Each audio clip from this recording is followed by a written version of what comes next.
Hello, my name is Sarah and I am your chakra coach. On this podcast, we'll be exploring how the chakra system can help guide you to grow your emotional, mental, physical, and spiritual wellness, leading you closer to your highest self. Hello, everyone, and welcome. I'm so glad you're here listening this week.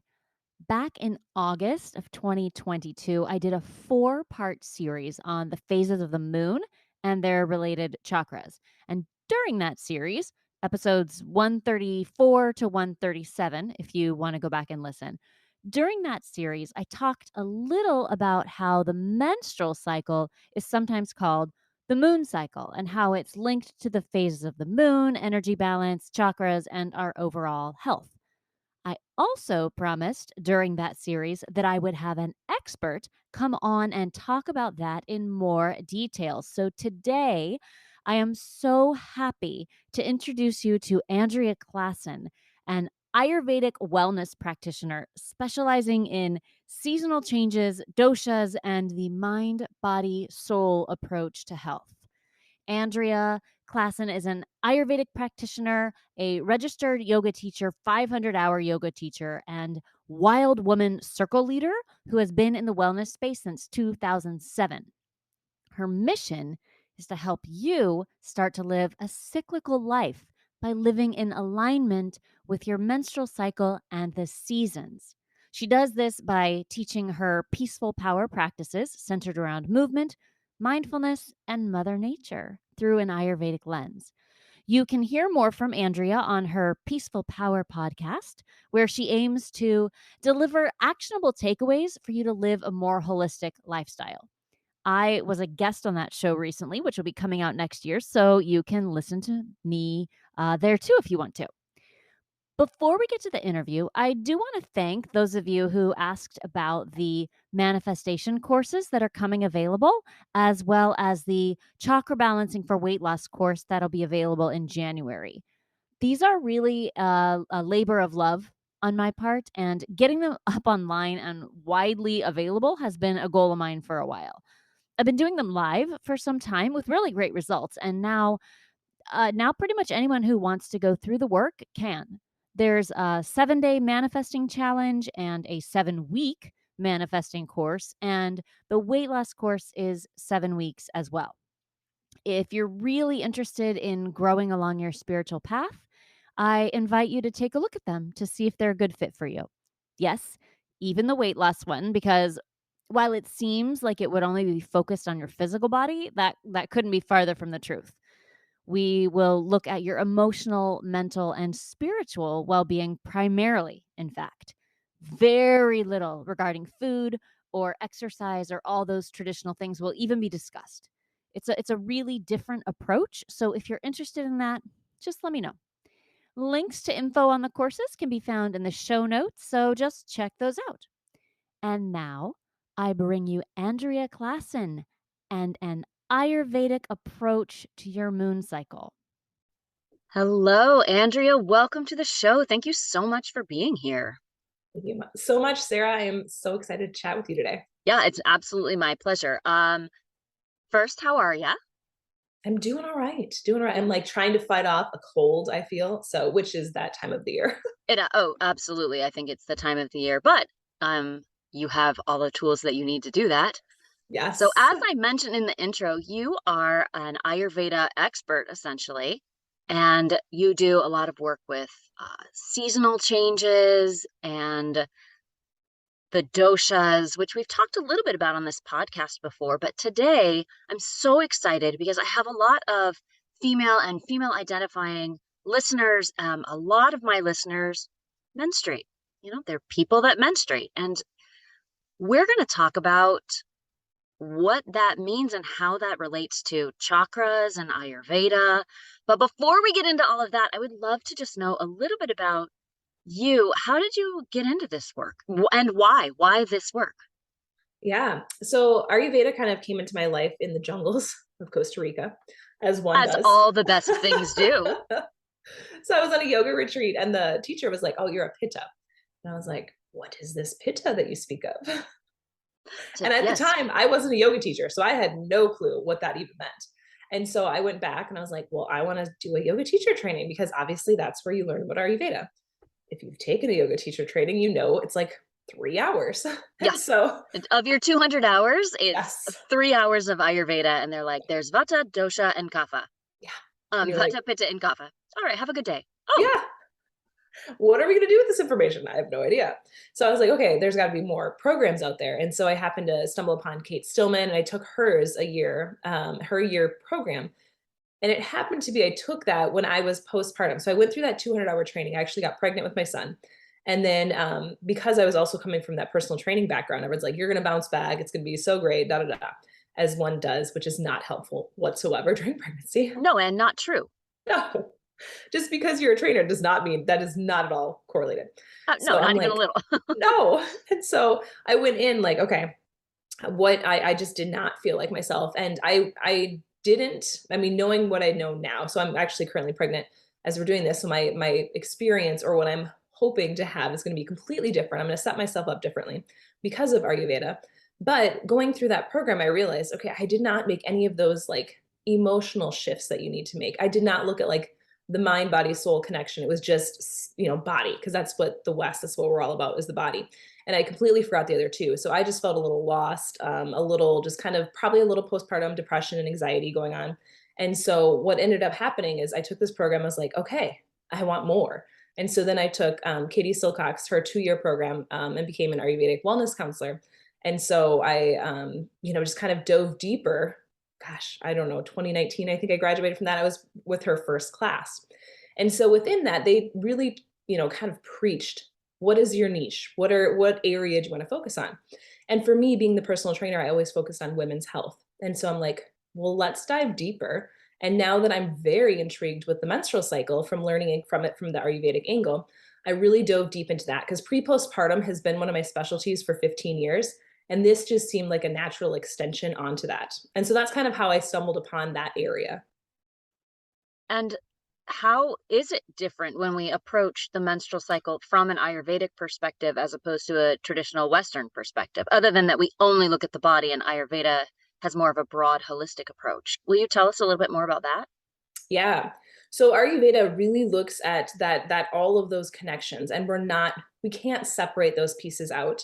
And the other thing I really like about Ayurveda is they get to the root cause. So often in the West, there's kind of two takes. Like there's a lot of great people in the West, trying to push the narrative forward. You don't need a Tylenol. You don't need to be taking all of the ibuprofens. Cramps are not normal. But Ayurveda really looks at like, okay, let's get to that root cause. Why are you having cramps? And they have protocols for each dosha based on your menstrual cycle of what's going on. And Right, so because they have although a deeper cramps, understanding.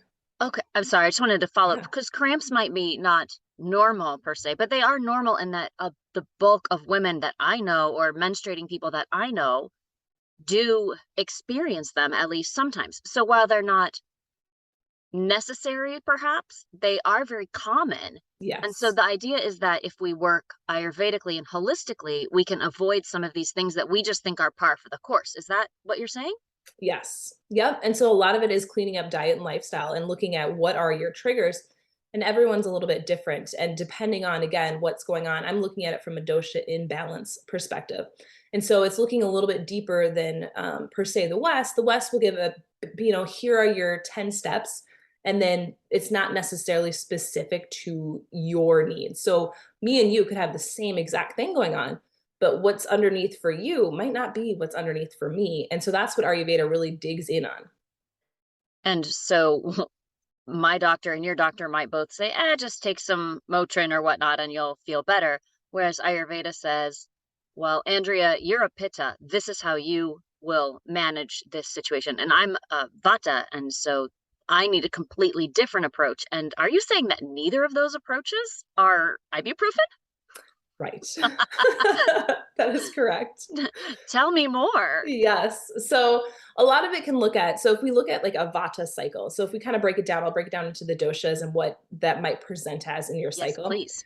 So that vata, if we think about the vata dosha, it's that air ether element. And so these can be like your menstrual pain where, oh man, it's in my low back today. Then the next day you're like, oh, it's in my stomach. And then it moves down to the uterus. It just kind of is constantly moving. And if we think about it, we're like, oh, of course, the wind element, it's pushing it around our body. And that's kind of that vata pain. And so vata cycles can end up on the shorter side. So the last couple of years, I had so many people coming to me who are like, what the heck? I'm getting my period every like 22 days. Periods got so much shorter, condensed. And so that's often a vata imbalance, which makes sense because we had no idea there was so much, stress and anxiety, which are vata triggers going on. And that was showing up in people's periods because we were just getting periods just twice a month. And people are just like frustrated because if you do have pain, you have a lot of pain all month long. That's not fun to live with. And No. so that's what I was seeing a lot of the last few years. That pitta cycle, pitta's is the fire element. And so that's kind of the burning inflammation. And so that's kind of where, if we think about like the burning pain, or you might just have this like hot, like your low back could be just burning like with heat. That's what I tend to get too. If I'm like bent over the sink and I'm, I'll occasionally stand up and I'm like, oh man, it just burns. That's like a pitta burn. And so if we think about that during our menstrual phase, that's what the cramps kind of feel like. It's just overwhelmingly heat and just kind of that fire. And pitta cycles tend to be lengthwise is about on average 27 to 28 days. So you're not going to pick up like, oh yeah, it's for sure pitta, because typically it's going to be in that normal in quotations range. And so that's a little bit trickier to pick up on. Again, often I'm looking at what does the heat look like? What does your luteal phase look like? The phase that comes right before you bleed. That's where I can pick up a lot of the pitta symptoms, the anger, the quick to judge, a lot of those kind of the things that we don't like, the PMS symptoms, those can be related to pitta. Not always, but a lot of them are. And usually it means we have a pitta imbalance going on in the body. Interesting. And kapha, what do their cycles look like? So kapha is the long cycle. So this one is like 30 days, which I've also seen kind of more of. And so this is the one where like they might not bleed until they're like, man, it's been 35 days. I still haven't had my bleed. That's like a kapha. They also can be ones who have a little bit larger clots. So when I'm looking at that, if they have like quarter size clots, like we're getting big clots. We're thinking heavy energy because they're the earth and the more of the stagnant water energy. And so that's what it's coming out as during your period and during your bleed. You're having those heavier elements. It could be more mucusy. And so that's often what a kapha bleed will look like and a little bit longer of a cycle. That's really interesting. And I do think that there's a nice relationship to the chakras there as well, right? Because all of our chakras have an elemental association as well. Do you find, so if we have the vata dosha is air and ether, and that's kind of heart and throat chakras, do you find that those people also tend to have an imbalance in those energy centers, or they're just very dominant in that area? How does that work? What's the connection? Oh yeah. A lot of that. So that's kind of like the mind, body, soul approach, is just looking at like typically my vatas that come to me, they're a little bit scattered. They're a little bit ungrounded. And you can kind of, you're like, Please stop are, talking about me. are we focused? Like, where are we? We're over here. We're over here. Now we're over here. And they're the friend who might change topics every 5 minutes. You're like, okay, whoa, whoa, whoa. And you leave feeling drained. If you're a grounded person, you're like, whoa, that was a lot. And so that's kind of what that vata, which would be, that throat chakra, you might just be kind of just spewing onto people. And that can be that vata imbalance where we tend to talk really quick and da. Like I had a business coach that I had to record because she talks so fast. And that's her natural tendencies. She's very pitta in nature, but very vata vocally. And you just had to keep up because we were moving and she was not coming back. And so that's just something to kind of pay attention to too, of like, ooh, we might have a couple things going on here. And then in Ayurveda, we always treat vata first. So if I did see that in someone, I would be Oh, like, okay, we treat vata first. interesting. I did not know that. So when you say things like vata imbalance, I have had an Ayurvedic consult and they said, you're primarily vata dosha. Okay, great. Does that also mean that I'm vata imbalanced or that I'm imbalanced in the other ones? I get a little confused, right? If Yeah. my nature is vata, it's not that surprising that I would have these characteristics. If your nature is pitta, that's not surprising that you would have these characteristics. That doesn't necessarily mean we're imbalanced. Does it mean that we need to focus on other parts? Like my consult basically was like, you need to eat grounding, warming foods. I was like, okay, I'm going to need more information. Yeah. Yeah. So that's a great question. I'm primarily, again, Pitta Prakriti, we call it. So that's the dosha you were Mhm. born. Then we have the Vikriti, which is the dosha that's imbalanced. I don't tend to go out in Pitta too much anymore. I've been there, done that. I don't like it when I feel that, because for me, and often for many Pittas, it presents as burnt out, overwhelmed. You've just hit the floor. You're like, I can't move. Like I've just pushed it too far. Typically, it's in work, like because Pitta years in our lifetime are 18 through about retirement age. So we're in the Pitta years. A lot of us probably listening are, because that's a big chunk of our lifetime. And so that's where we can be prone to that pitta imbalance. Now, I know when I get close to that edge, I hate it. Vata, though, on the other hand, I don't mind being imbalanced in. And Vata tends to be the one that I will go out in more. So that's my Vikriti. So let's say, like, I feel pretty balanced right now. So I know my Vata's in check. But if my Vata wasn't, then I'm looking at, okay, what are my Vata pacifying practices? So just as you had said, the grounding food. So eliminate raw salads, eliminate, your carrots from the fridge with dip. So those are all cooling and drying foods, which can lead to constipation. It can lead, it's too much light and airiness. And if we think about air ether elements, we want to do the opposite in Ayurveda to heal. So that's why they suggest the grounding and more cooked foods. Other practices for that vata to kind of keep it grounded is a meditation practice. What can you do in the morning to kind of have that same routine, which vatas usually run from? They're like, no, no, no, I do not like routines. So that's where I'm like, okay, no, but we have to have kind of a skeleton routine of what you're going to do so it keeps that vata happy. And so, and pittas can get overly routined. And so they need to have that self-care element, because they're the ones who are like, to-do list, check, check, check. And they will overly go into it where they're burnt out and overwhelmed and they throw the routine away because they did too much. And kaphas just need to have movement. So as long as they get some movement into their day, kaphas are usually pretty good with routines. And so these practices that you're talking about for the various doshas, are these the kinds of things that we can do when we are experiencing symptoms from our menstrual cycles that we don't want to experience? Yes. Yep. So when I look at the menstrual cycle, so if that's the main thing that people are coming to me from, like, okay, this is what I want to treat. I'm going to look at your menstrual cycle, but I'm also looking at you overall as a whole. So maybe your menstrual cycle is presenting a kapha imbalance, but again, maybe you have a vata imbalance. So I'm going to actually treat vata, because again, vata pushes the other two elements. So if there's a vata imbalance, it's again the wind element, and we also have a kapha. Well, the vata can push the kapha, and then the kapha again is that stagnant energy. It can get stuck. And so now we have that stuck energy because the vata pushed it into, let's say, the lungs. So then now we're like, ugh, now I'm sick with some crap because the vata element came in, pushed it. Now the kapha is stuck in the lungs because that's where the kapha lives in the body.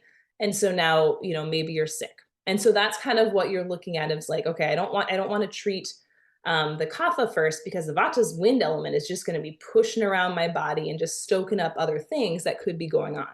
And so we treat that vata first. And usually, once you've treated that, sometimes you're like, actually, I don't really have that kapha imbalance. It was actually this vata that was doing all of the chaos in the body. Right. Well, the same thing holds true with chakra work, right? A lot of times, Yes. well, and we get real stuck on like, oh, I feel like this is my main problem. And we're actually treating a secondary imbalance. And so Yes. when you can get to the primary imbalance, the thing that is bothering you, the expression, the presentation of your symptoms, uh, resolves itself. I find that to be Yes. true a lot. People, and I have said this before on the podcast, everybody's like, oh, my root chakra's out of balance. I'm like, but is it, or is it your throat chakra? Or is it your crown chakra? And should we be changing the focus of the work? And I think that's very related to what you're just saying, right? We want to be looking underneath Hmm. for the root of what's happening rather than just constantly treating the symptoms, which I think is what Western medicine tends to do and what you're trying to get away from in your Ayurvedic work. Would you say that's accurate? Yeah. Yeah. So like just if you go to the doctor, you're like, oh, I have this thing for my lungs. Hmm. And then they're going to treat the thing for the lungs. And really it's not the lungs. So I actually just had a great example of this with a client. She went to the doctor. was having some throat issues. And so I told her, I was like, she's like, what would you recommend Ayurvedically? So I told her, I'm like, gargle salt water with some turmeric, and just hang out with that. Make sure you blow your nose, do some steams. And then she was like, okay. So she was doing that. She went to the doctor a couple days, and the doctor was like, here's some antibiotics. Well, she took them. They did nothing for her. And so she's now like, well, now I'm mad at myself because now I've taken antibiotics that did nothing and that didn't get to at all any of my symptoms. I still have everything going on. And so that's often what we see in the West is sometimes they're like, I'm not really sure what's going on. And then they'll throw something at you. And then maybe it works, maybe not. Maybe it does not. I mean, again, antibiotics for gut health isn't great. And so now Right. you're like, crap, now I got to start over from this and rebuild from there, which is something that takes time.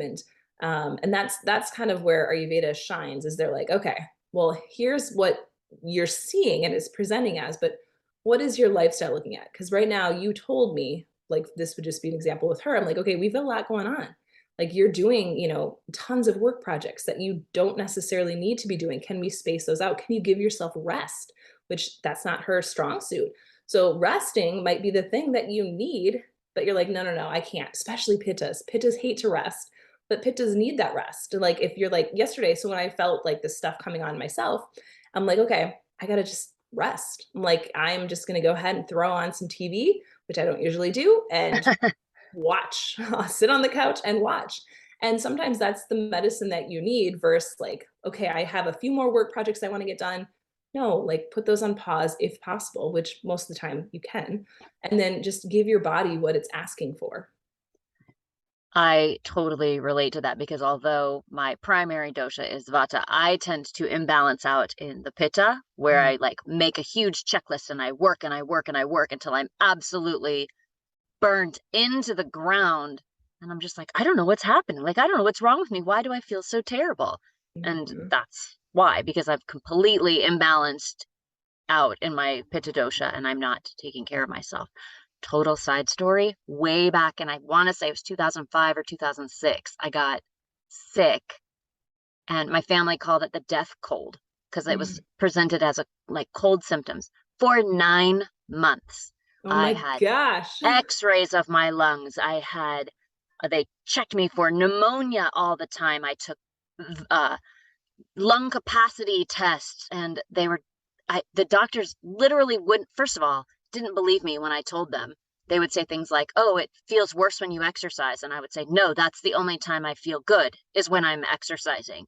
And they would say, okay, well, you need to start an exercise program. I was like, okay, that's, I do that for a living, right? I exercise for a living. And so there was no, they wanted it to be a certain thing and therefore couldn't hear my symptoms. For months, I did this. Oh, it was terrible. I was sore. I was coughing. I was sick all the time. I finally, Andrea, 9 months, 9 months, I went That's through all of nuts. this. And I had a friend who was an herbalist, and she did a full sort of eval of me, just like a conversation.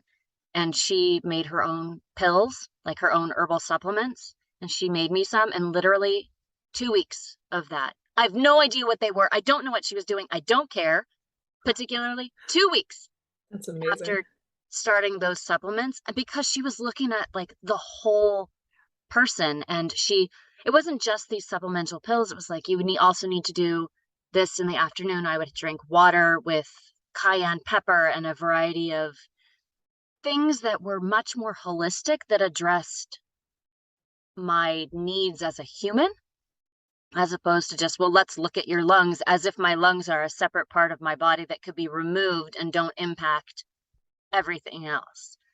So honestly, 2005, 2006, whenever that was, I became a hard believer in the fact that this is not a collection of parts that make a whole. It's just a whole with no parts. Right. And I mean, you said that earlier, we can't separate these things, and the mind and the spirit are inseparable from the body. And I think Ayurveda as a practice really helps. And I'm not saying, I think Western medicine is terrific for treating trauma, Yeah. right? Like Yeah. if I get in a car accident, I don't want to hear that I need grounding Yeah. foods, right? Like that's No. in that moment, Yeah. that's not helpful. So I think that both disciplines have their place. But maybe we just need to be working a little bit more holistically from the start instead of waiting until we have symptoms. What do you think about that as a long speech that I just gave you? Well, yeah, that kind of made me think of too, like coming back to the menstrual cycle. This Hmm. is also where, okay, like I have people who have cramps, and then I'm looking at their lifestyle and I'm like, okay, it's too intense. So if you have that pitta, they're showing as a pitta imbalance, and where you're having those cramps, and you're having a coffee to start your day, you're having a wine to end your day every single day. And then in between, it's work, and then you get home, put kids to sleep, work again. Like that's a lot of pitta going on. And so then when you have intense cramps and you're like, I can't function, I don't have time for rest, I don't have space for that, because maybe they're working on the weekends or they're running kids around on the weekends. Like that's where we have to look at those lifestyles, which a lot of us have. If we're like, okay, peel back the layers here, a lot of people who have a menstrual cycle, we are on the go, go, go. And then we don't realize like, okay, we're actually making this worse. And so that's where I like to always say, when you're bleeding, rest is best. And that is where people are like, what? You want me to do nothing? I'm like, no, no, no, because the modern lifestyle, yes, we are going to have to go to work when you're bleeding. But can you do tasks that are very minimal? Like you're not going to have to, work after work. Can we do something very simple? And then working out, you should just rest, especially those first couple days of your bleed. And that again can be very triggering for people. And I've had people like online when I post like to rest during your bleed, and it was a male who was Oh, fighting me, and I'm pretty sure he was a trainer. And I'm like, no, he's like, it's so good for you to get blood flow. And I was like, okay, first of all, you don't even have a menstrual cycle. So you're talking to clients who are telling you that they don't feel great, and you're forcing them because it's going to make them feel great. And then they leave not feeling better. And I'm like, this is a cycle that I see. And that's, you're not listening to your client, first of all. And second of all, I'm like, this is not okay. There's studies, again, this is where the Ayurveda side and the Eastern medicine versus the Western looks at it differently. And like Ayurveda, especially those heavy bleeds, your body is doing a lot at this time. We don't need to tax it because working out does tax the body. And so if you have cramps and you like suddenly, let's say 1 month, you're like, yes, no cramps, I feel really good, and you work out during those bleeding phases. And then the next cycle, all of a sudden you're like, dang it, my cramps are back. Well, we got to look, what did you do that last cycle? Because often what presents is the cycle or two behind. And so when we make oh, those interesting. shifts, that's why for in Ayurveda too, to prepare for pregnancy, which is something I did this time, was it's a 3 to 6 month process. And so I took the 3 months because your egg releases 3 months prior to when you actually are going to, if this is going to be the one, the follicle that grows is actually came 3 months ago. So this is why they suggest the 3 to 6 months. I know this stuff we don't know when people don't Yeah, teach this is us. Yeah. we're way out of my depth now. But go on. Yes, yes. And so that's why they suggest the 3 to 6 months. So if 6 months, especially if you have a diet and lifestyle that's really maybe imbalanced, that's 6 months. If you're pretty good, taking those 3 months, even myself, I was like, okay, I'm removing all alcohol. I'm cutting down coffee to just 1 cup a day. I cleaned up diet completely just because I'm like, okay, these are the 3 months I know I want to make sure the follicle that's growing is going to be great when we are ready to have a baby. And so those are some of the things that we're thinking about. Now, if you don't want a baby, which that is totally fair, you're still thinking, okay, what did I do those, 1 to 3 months prior? Because that's what's showing up on this cycle. It's not like, what did I do yesterday or what did I do last week? It is a whole, we got to look back. And so that's where I'm always an advocate of being your own health detective and tracking these things. So Mm. maybe there was a month, and often this can happen where people are like, oh man, I was out. It was I had a lot more alcohol because maybe in the summer months, especially, people are like, I have things going on. And then they reflect, like, oh my gosh, yeah, my cramps were really bad that month because I did go out. I wasn't on routine. I was eating crappy food. And all of that will affect the menstrual cycle. So my friends and we talk about all the time how like every 3 or 4 months we have like a miserable cycle and we call it our super periods. Not because they're super, but because they're just all of the parts of them, mostly the parts we don't like, are just really bad. And you're saying, if I'm understanding right, that it isn't that month that's the problem. It's possibly what we did 2, 3, 4 months back. So when Mhm. we start noticing that, we might want to like literally go back in our calendars and say, oh, 3 months ago, around this time or whatever, look at my schedule. And that might be why we're having these super periods. Yeah.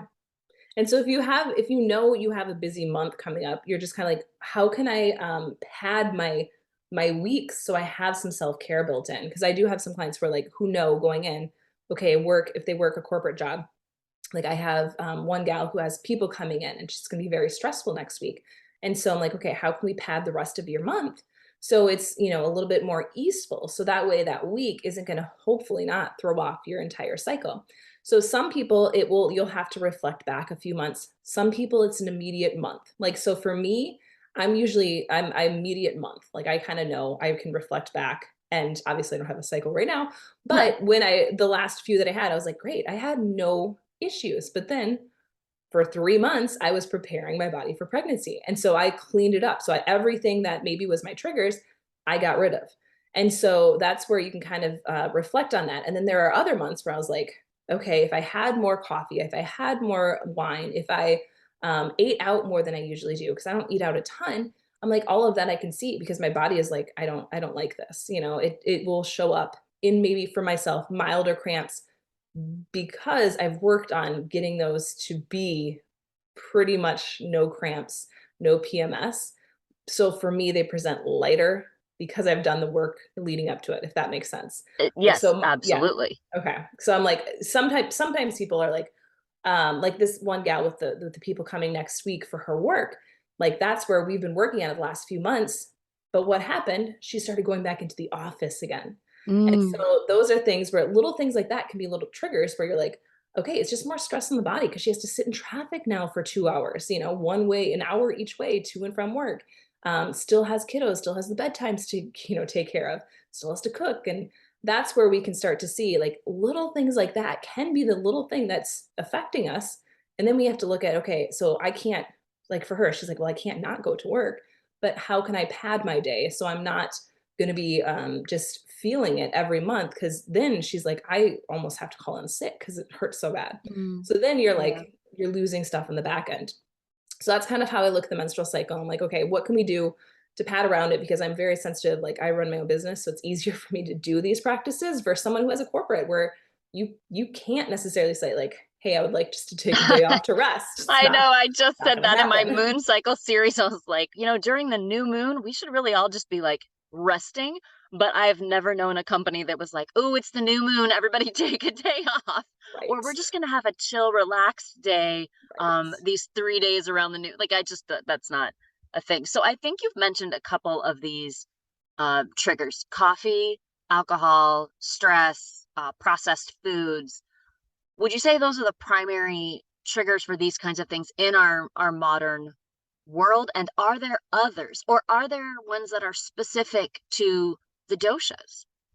Yeah, those are the main ones that I'm looking at. And often there's one that people are like, yep, that's mine, whether it be coffee, and they might be having 3 to 4 cups a day. Like when I was training in person still, I'm like, this makes sense. Because all of a sudden when I started teaching a 6 a.m. boot camp 3 days a week, I was living on coffee because it was free coffee at the country club that I was at. And so it was just coffee after coffee. I was like, oh, this makes sense. Plus, now this is also where the workouts come into play. When I had to teach when I was bleeding, trying to teach a HIIT class, it's just Oh, like opposite energy.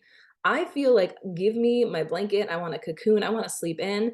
And now I have to be out here jumping around, getting excited so people who don't like to work out can do this HIIT workout. I've also sent people home from that HIIT workout because I'm like, you should not be going to HIIT if at 6 a.m. if you haven't slept. If you are struggling with severe menstrual pain, I'm like, this, you shouldn't be here. Like you had 1 hour of sleep. right. Well, HIIT It maybe is taxes not the the workout body. for you. Maybe a gentle yoga class would be a great choice. I think there are ways to continue to move your body and continue to engage. It's just finding the right thing. Well, this is just on a day. It's not like forever. Like it was just like the one night is what I Right. would say. Yeah. And then even then I would tell her, just you don't need to do anything. So Ayurveda again looks at working out completely different from the West. And this was one that I fought. Um, and I still have like battles. I'm like, okay, it just has a completely different approach to wellness, and I've seen it work when I'm like, okay, yes, we kind of go a little hard and a little extreme in the West. And what tends to happen, especially if you have a cycle, you are going hard for 2 weeks, and then all of a sudden you stumble and you're like, what happened to the routine? Then I'm like, well, where are you at in your cycle? Because if you're in the follicular ovulation phase, yeah, we're going hard. We have that motivation, we have the energy. Well, shoot, now we hit mid luteal. There goes all of our energy. We don't want to get out of bed.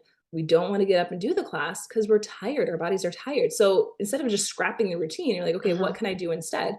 And so, let's do more just strength focus. We don't need to be going to the HIIT class or the Orange Theories. Let's just do a strictly just basic strength class. We don't have to get the heart rate up. We can just do our, basic lifting, which seems to be, it's not in vogue, I Yeah, feel not right now. right now. But I'm like, I tell my clients, I'm like, that's still what I do is I just do basic strength training. I'm like, I don't do HIIT classes anymore, based on what I know from the menstrual cycle and just knowing how the studies have shown it's not great for people who have a menstrual cycle.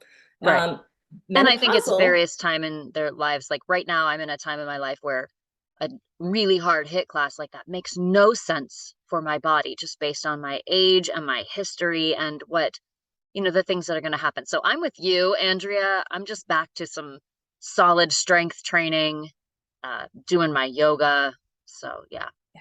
Yeah, and in menopause, you can go back to the HIIT because the studies have shown menopausal women have a better time with that, which makes sense because the hormones are leveled off more like a male's hormones, where that's what the studies are always done. They're always done on males' hormones versus Right. women's. And so that's also the caveat when you read the studies, even about diets, you have to really be like, okay, who are these studies done on and what ages were they and did they account the menstrual cycle? Was that into these studies? And often it's not. And often what Yeah. we're finding I'm is going to go with no, they did not right. ask the women where they were in their menstrual cycle, or the people who menstruate, where are you in your cycle? So, Yeah. And so often that's where we get lost in the weeds because we think like this is it and then we get frustrated instead of just being like, okay, let me just trust my intuition and my body's telling me to slow down. Let me just slow down for a week or two rather than trying to keep up. And the same thing what I'm finding with ovulation, because I have a lot of people with endometriosis that will come in PCOS. And what in theory that we should be feeling our best. We should be feeling really great. But if you have endo, if you have PCOS, sometimes you don't feel great and it hurts to ovulate. And so take the day off to rest. And so that's also the caveat. And that's why I'm all about listening to the body and really trusting your own intuition, which I think Ayurveda does a beautiful side of, rather than just saying, okay, well, I should, in theory, in quotations, feel great at this time, but I don't. So rest. You can rest a day or two. yeah, we tend to gaslight ourselves. I should be feeling good. I don't feel good. I must actually be making up that I'm not feeling good. I hear that all the time. Oh, I don't feel well. I don't know. I'm not sick. Like, well, okay. You don't have to be sick. You don't have to make an excuse for rest. Yeah. Right. And Yeah. that is mostly just advice that I'm giving myself, not Yeah. anybody else. Yes. No, I mean, I think that's great advice for the pitches out there as well who like to just go, go, go. And I've told clients before, I'm like, nope, I think it's a yoga day. We just need to chill and relax a little bit and tune back in. Every day is yoga day. Oh, I do have a question yeah. about relating the menstrual cycle to the moon cycle. I know that people use the term moon cycle to relate to menstrual cycle. Is there an actual relationship between the phases of the moon and the phases of our body? And if so, how does that work? So the lunar cycle and the menstrual cycle, back in the day, women tended to bleed on the new moon. Now, you also had your seers, your healers, your medicine women. They tended to bleed on the full moon. And so during those times, they would gather in the tent. Now, each group on their collective bleed time, they would gather in the tent. So like your healers, your seers, they would gather in and say, here's the energy that we're feeling is coming this next month. And then the rest of the people would gather in that new moon and bleed together. Now, because of modern technology, often we're not bleeding in sync with the moon. So, still, the bleeding phase and the new moon are kind of tied together where you go in that inward phase. And then you're going to have your waxing moon, and that's going to be the follicular phase. And so that's when that energy is rising. And then again, the ovulation and the full moon are usually tied together. And then the luteal phase and the waning moon are tied together, where we're going to again start to dip back down, feel that energy go down. Now, if you want to sync, so sometimes you'll sync either with the full or the new moon. Now, this is again, caveat, because they're not quite in sync. Depends on how long your menstrual cycle is. So for me, I was 27 days. Like that was it. And it's not quite synced with the lunar cycle. And so that can also slightly shift by a day or two. If you want to sync up with the new moon, for example, what you'd want to do is you would want to shut off screens, TV, blue light. You want to have that off a couple hours before bed. And then you want to go stand outside and look up at the moon. This can take months. So it just depends on where you're at. And then just to kind of sync up your bleed with the moon. And that I've personally done that, and it has worked. Now for myself, my body just kind of swings back around to the full moon. So my body prefers to bleed on the full moon, which actually works great because I run new moon circles. And so I'd rather have my ovulation at that time, because then it's easier for me to lead a circle. So that's how my body tends to flip to that full moon. And so you'll kind of notice, like, you might try to force it into one, but your body's going to do what it's going to do. And so it might bounce back around. It's like, no, I prefer this bleeding time. Now, with that being said, so then people are like, okay, what happens if I'm bleeding on the, full moon, and then it's opposites? Well, I always follow your bleed. So your body, it's typically what people are more in tune with. If, like, for right now, since I'm not bleeding, since I'm pregnant, the moon can be my guide. So I can look at the moon and I can Mhm. tune into the energies that way. And the same thing with menopausal women, or anyone who just wants to kind of tune into the moon, you can do that. And that can be your guide for, like, okay, here's the week where I'm going to take a rest. Here's the week where I'm going to really go for it. And so you can kind of use the lunar phases as your guide. And so that's usually what I tell people is often we're more in sync with our own bodies, which makes sense.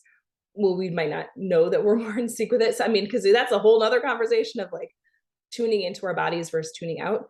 But usually people feel they're more in sync with, like, yeah, I want to rest during my bleed. I feel that energy during the ovulation, no matter what the moon's doing. That's really interesting, and I do think that, I mean, that syncs right up with the lunar cycle and the tides and things like that, and how we feel during those moon times. And again, nobody is that concerned about the moon in this modern world, and being sure that you're in sync with it. And so I think we have to kind of take responsibility, if that's something we want to do, to look at the lunar cycle, look at our bodies, really take a moment. How do I feel on the new moon? How do I feel during the waxing moon?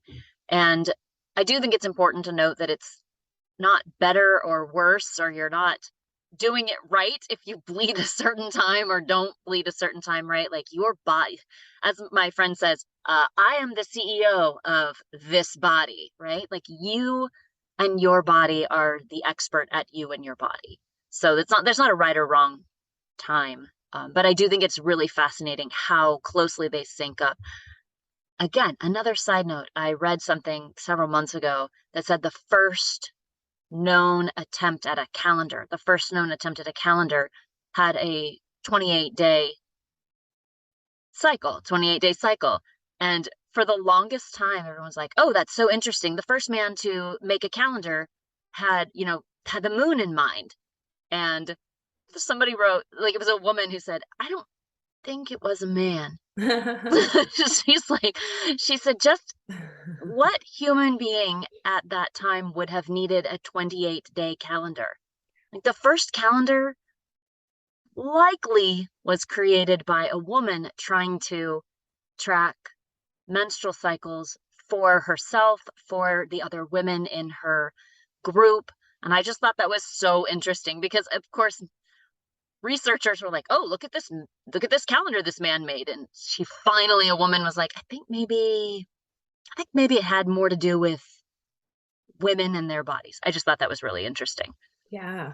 I mean, yeah. And the same thing with the seasons. The seasons can be tied, or if we think about the seasons with the menstrual cycle, because it's the same thing. Like, fall season, we're thinking luteal, Mm. releasing, letting go. And then winter, the bleeding phase, we're going in, getting quiet, stillness. And then spring is that follicular, like, yes, I'm feeling that energy. And then ovulation in the summer, where we're really just going for it. And then they're all tied to the doshas, because the doshas, each dosha is in a phase of the menstrual cycle as well as with the season. And so that's where, if you kind of know, like, so if we come back to that fall season, that luteal phase, like, okay, that's the ovulation phase. Then we're coming into that bleed phase, which actually is a vata phase during the winter. And then we're coming into the follicular or spring, which is kapha. And then back to summer, that ovulation, which is pitta again.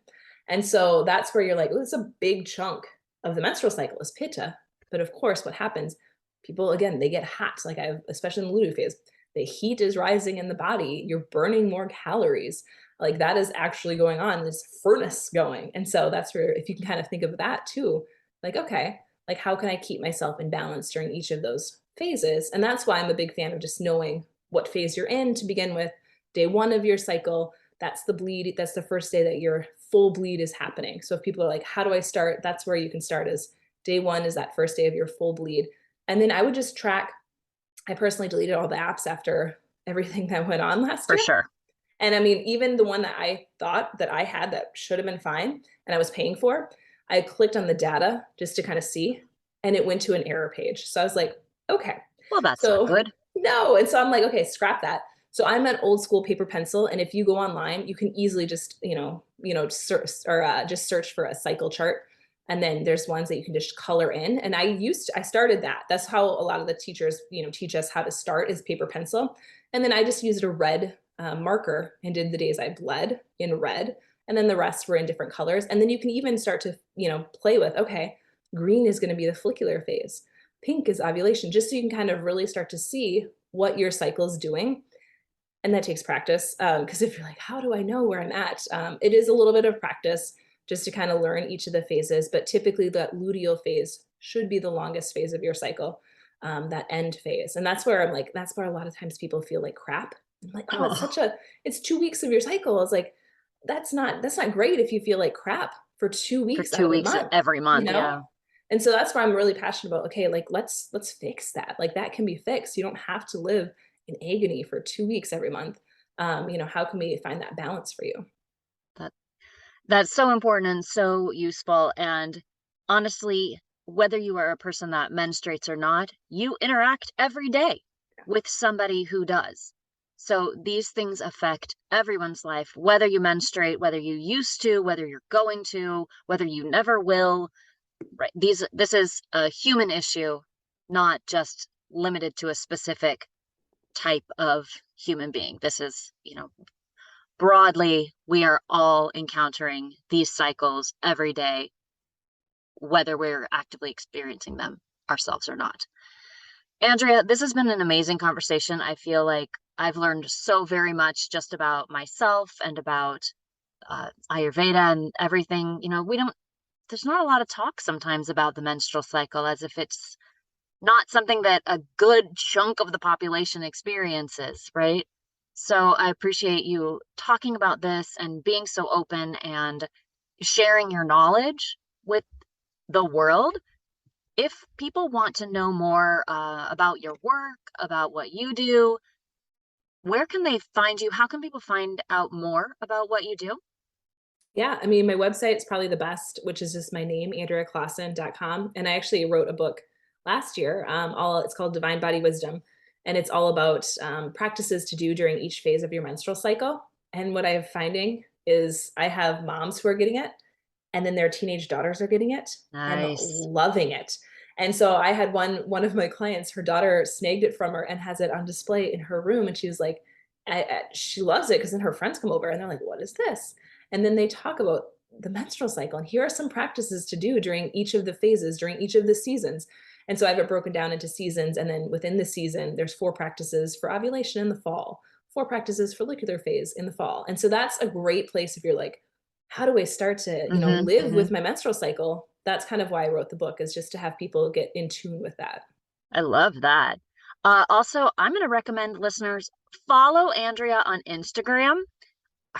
Your work is beautiful there. I love when I open up my Instagram and there you are dancing in the woods or whatever. Thank um you. no, it's really fun, and it's very informative and educational. So Your seasonal Andrea, is that your That Instagram is handle? correct. I was just Yep. going from memory there, so there's That a was very possibility good. I'll get it. Thank you. Seasonal Andrea, I'm gonna actually just put all of this in the show notes so that people can go and check it out. It's really interesting stuff, and I think there's a lot of depth to it that we obviously couldn't cover just today. So do go check out Andrea's book, her website, and let's start learning to live and thrive with these bodies that we have instead of trying to fight them and fit into a world that is steadily ignoring these natural cycles more and more, right? I think the more we can get back in tune with where our bodies and our minds and our souls want to be, the healthier we'll be individually, and then the healthier we'll be as a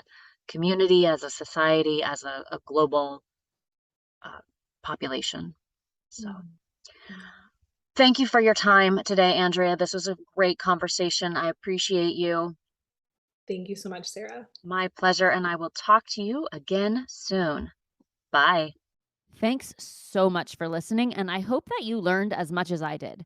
And I hope I hope my side stories weren't too distracting from her message.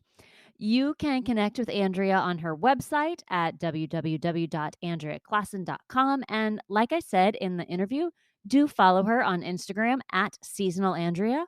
Of course, you can find me on Instagram and Facebook at Your Chakra Coach. I'd love to hear from you there. Sometimes it takes me a minute, but I do get back to everyone who reaches out because I think it's important that we have connection on this journey. Thank you, as always, for including me on your path, and I can't wait to talk again soon. Bye.